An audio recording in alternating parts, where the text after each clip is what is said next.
datang kembali Bapak Ibu ke channel saya. Pada kesempatan kali ini saya ingin sharing mengenai bagaimana cara mengajukan ISSN untuk jurnal maupun proceeding. Nah, saat ini portal layanan ISSN sudah beralih ke issnlipi.go.id. Jadi bukan ke issnpdlipi.go.id ya. Nah, hal yang pertama harus Bapak Ibu perhatikan adalah prosedur pendaftaran dan syarat-syarat apa saja yang harus disiapkan. Ya, pertama Bapak Ibu silahkan diklik di informasi, kemudian klik panduan dan prosedur. Nah, di sini ada panduan dan prosedur, Bapak Ibu silahkan baca. Nah, untuk proses pendaftaran nanti bisa saya pandu. Ya, sementara persyaratannya adalah surat permohonan tertulis, ini ya surat permohonan tertulis, kemudian halaman sampul depan terbitan berkala lengkap dengan judul terbitan, tulisan volume, nomor dan tahun terbit, halaman daftar isi dan halaman dewan redaksi. Nah, untuk pengajuan EISSN atau ISSN online, dokumen yang seperti halaman sampul, daftar isi, dan dewan redaksi ini merupakan screenshot atau hasil tangkapan layar dari situs terbitan. Nah, contoh untuk ini adalah tangkapan layar dari daftar isi ya. Jadi ini ada 5 artikel ya, minimal ada 5 artikel yang sudah terbit dan sudah ada PDF. Kemudian untuk surat permohonan ini contoh ya, ini contoh. Nah, ini formatnya ini sebenarnya sudah ada di halaman ISSN yang paling bawah ya. Silahkan disesuaikan dengan kebutuhan Bapak Ibu ya. Ini ditandatangani oleh Dekan Fakultas Ilmu Keolahragaan Universitas Negeri Malang. Kemudian ini adalah halaman dewan redaksi dari jurnal promotif, editor in-chief-nya saya. Kemudian ini ada susunan dewan redaksi dan juga reviewer. Kemudian dokumen yang terakhir yang dibutuhkan adalah halaman cover, halaman sampul ya, yang meliputi nama jurnal, kemudian deskripsi jurnal ini ya. Ini adalah halaman sampul. Kita kembali ke halaman LIPI ya. Nah, ini yang waktu pengisian ya, sebaiknya dilakukan sebelum terbitan yang diajukan terbit. Jadi kalau misalnya Bapak Ibu menerbitkan jurnal atau proceeding yang terbit di bulan Juli ya, sebaiknya bulan Juli ini sudah terbit, dan setelah terbit Bapak Ibu mengajukan ISS-nya pada bulan yang sama ya. Kalau misalnya terbitannya bulan Juli ya, kemudian sudah ada terbitan bulan Juli, ada 5 artikel, kemudian mengajukannya ISSN-nya Agustus, maka nanti pihak ISSN akan mengklaim bahwa terbitan itu untuk volume 1 nomor 1 terbitnya bulan Agustus tahun 2021 ya.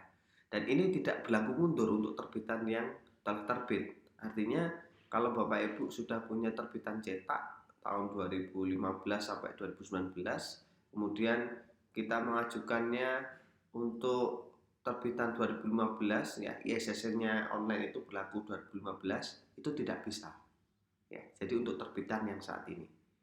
Nah, ini untuk kode bar, nanti Bapak Ibu bisa pelajari. Nah, yang terpenting syarat-syaratnya. Nah, ini ya contoh artikel terbit pertama kali, periodenya Januari Juli, Juli Desember. Nah, ini seperti ini. Nah, ini yang saya maksud tadi ya. Kalau misalnya volume 1 nomor 1 terbitnya tahun 2019, kemudian pada saat ini sudah volume 3 nomor 1, maka untuk ISSN online-nya yang berlaku mulai volume 3 nomor 1. Nah, untuk surat permohonannya ya, saya scroll bawah. Nah, ini link berikut contoh surat permohonannya. Mohon maaf, belum connect. Oke ya, ini ya. Nah, ini template surat permohonan lembaga. Ini ada logo, ada nama lembaga. Kemudian ini sudah ada formatnya. Jadi Bapak Ibu tinggal unduh, tinggal ganti sesuai dengan kebutuhannya. Nah, Oke, langsung saja ya. Kita login di sini untuk mendaftar. Maka Bapak Ibu harus login, klik login ini. Ya, setelah klik login, ya, nanti akan muncul halaman login seperti ini. Nah, kemudian Bapak Ibu klik register. Ya. Nah, emailnya apa? Ya, karena saya sudah mendaftarkan jurnal promotif, maka autofill ya di sini langsung mengisi alamat email promotif.evika.un@gmail.com. Passwordnya ini confirm passwordnya, kemudian silakan diberi tanda centang untuk isian saya menerima syarat dan ketentuan yang berlaku. Jika sudah, klik register. Nah, kemudian Bapak Ibu perlu membuka email yang Bapak Ibu daftarkan ya, yang Bapak Ibu daftarkan. Nah, untuk mengaktifasi proses pendaftaran.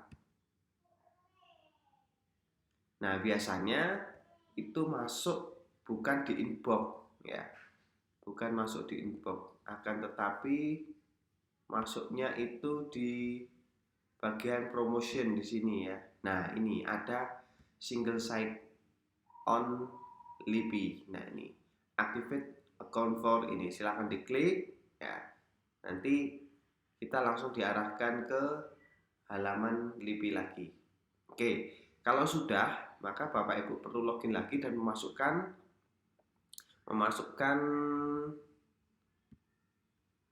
email dan passwordnya tadi. Nah, sudah dimasukkan email dan password, kemudian klik login. Oke, ini halaman awalnya.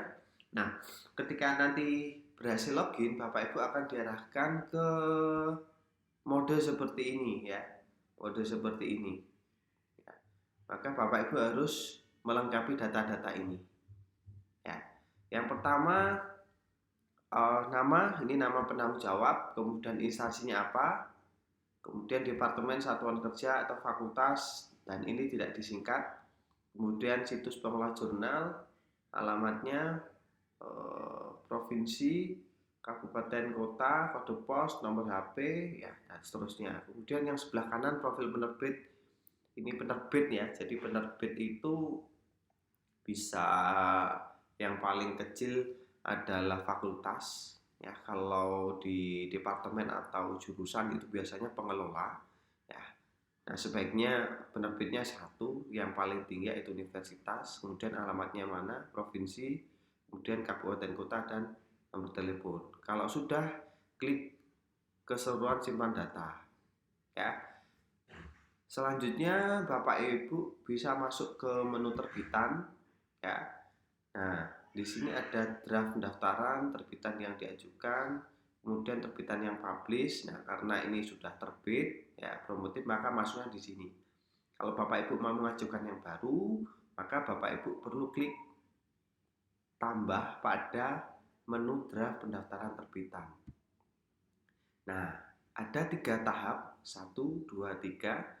Yang pertama adalah sinopsis. Sinopsis ini merupakan ringkasan dari terbitan yang Bapak Ibu akan terbitkan. Kalau di jurnal promotif, sinopsisnya ini.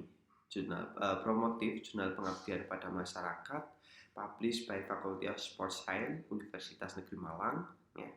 Jadi menceritakan nama terbitan, kemudian diterbitkan oleh siapa, tujuan terbitannya apa, skopnya apa. Nah, itu ya. Kemudian frekuensi terbitan, Bapak Ibu pilih. Kalau misalnya 1 tahun itu terbitnya 2 kali, maka diasumsikan terbitannya 6 bulanan. Ya, di sini ada 6 bulanan.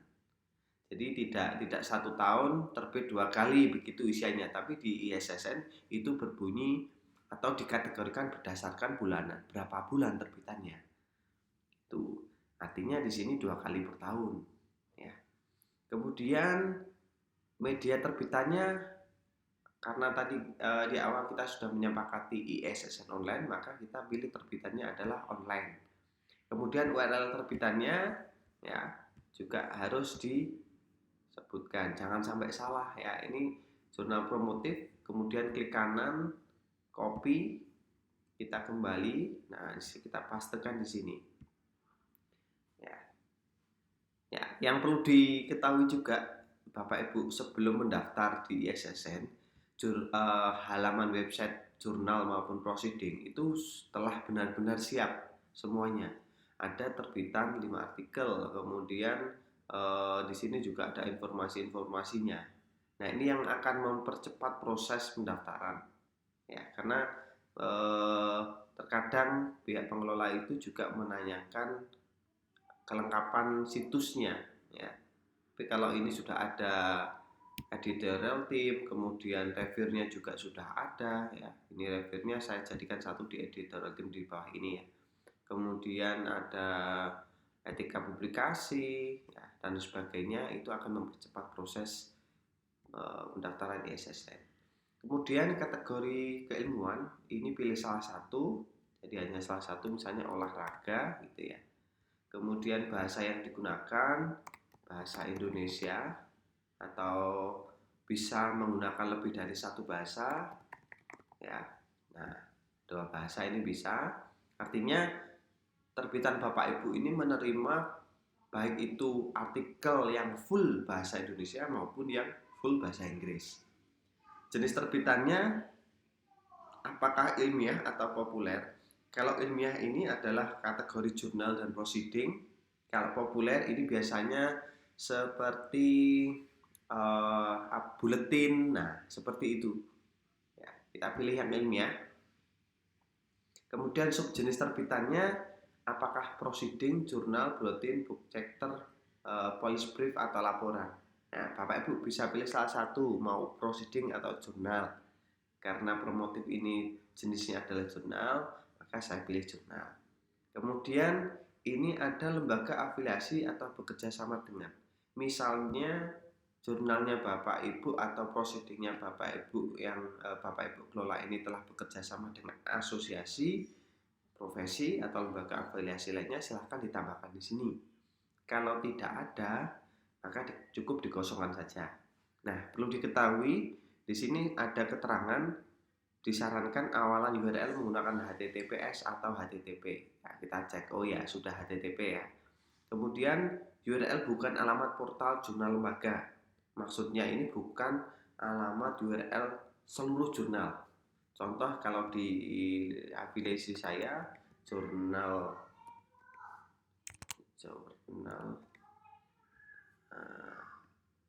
contoh yang dimaksud itu tadi seperti ini. Nah, bukan alamat ini. Jurnal2.um.ac.id. Nah, kalau ini kan semua jurnal ada di sini. Jadi nanti pihak pengelola ISSN juga akan kebingungan. Perlu mencari di mana letak jurnalnya. Ya. Gitu ya, Bapak Ibu. Kemudian ke kanan nama terbitan. Ini namanya ini jangan sampai salah, besar kecilnya huruf. Misalnya promotif ya, promotif (2) jurnal pengabdian kepada masyarakat. Nah, ini kemarin saya ajukan seperti ini, kemudian oleh BHIB itu di kalimat jurnal pengabdian pada masyarakat ini dipindah ke subjudul, sehingga di judul utamanya ini hanya promotif. Kemudian judul paralel atau bahasa lain ini opsional, ini singkatan jika memang ada singkatannya boleh ya. Misalnya jurnal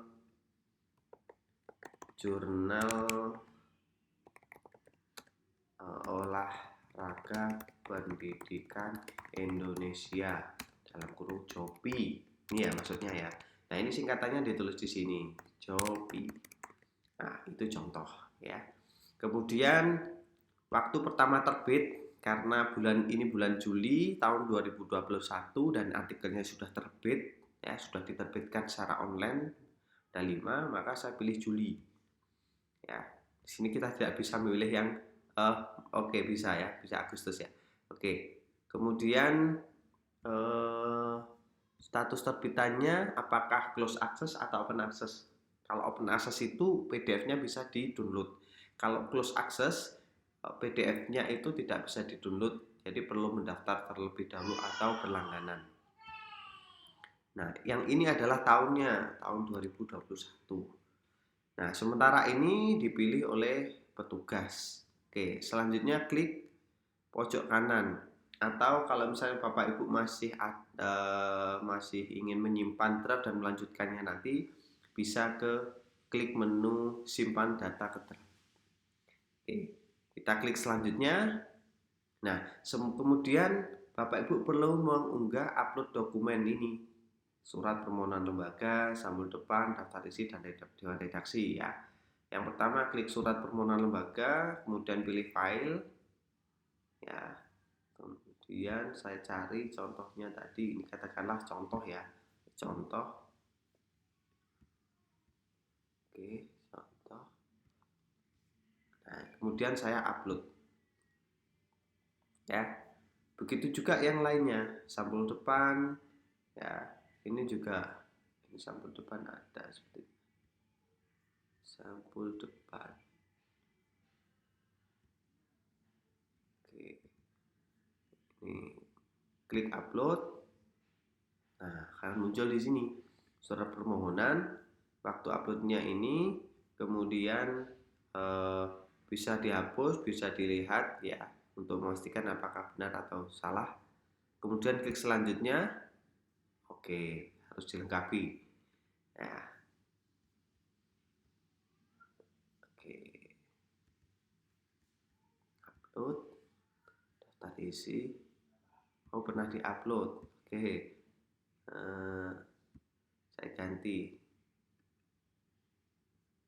Saya ganti dengan yang lain. Oke, upload.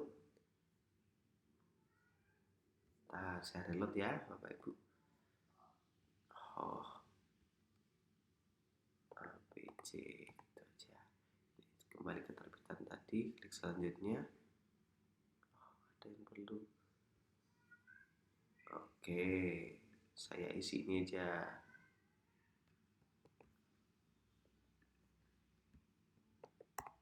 Nah, ini ya. Klik selanjutnya. Nah, ini daftar isi, pilih ini upload. Oke, sudah. Yang terakhir adalah halaman dewan redaksi. Saya mencari